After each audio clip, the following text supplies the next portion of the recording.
In today's video, I'm going to teach you how to use Wrike's marketing campaign template.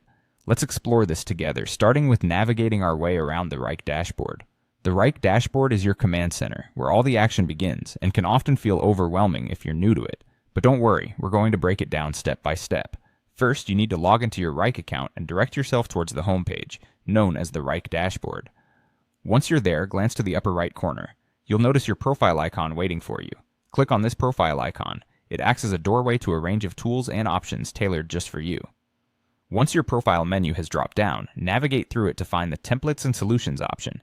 This is the feature that houses a variety of pre-designed templates that Wrike offers, providing you with ready-to-go solutions for different project types, including the marketing one we're focused on today.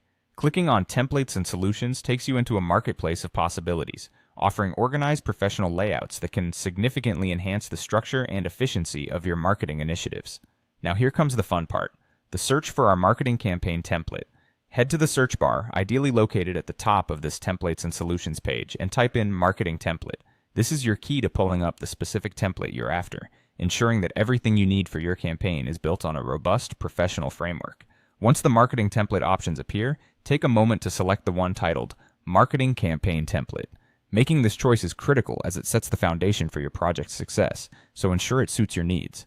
Clicking on your preferred template brings up a detailed overview.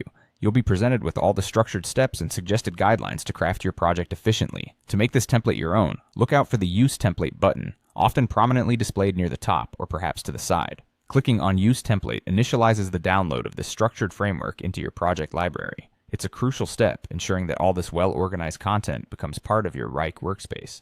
Now you're nearly finished. With the template in your workspace, a Next button is typically waiting for you. This button guides you through the finalization process, helping you configure details, tweak specifics, and set the campaign into motion with your personal touch. And there you have it. You've successfully navigated to using a Wrike marketing campaign template. With this setup, you're well on your way to managing your marketing efforts with greater clarity and precision. Thanks for watching, and happy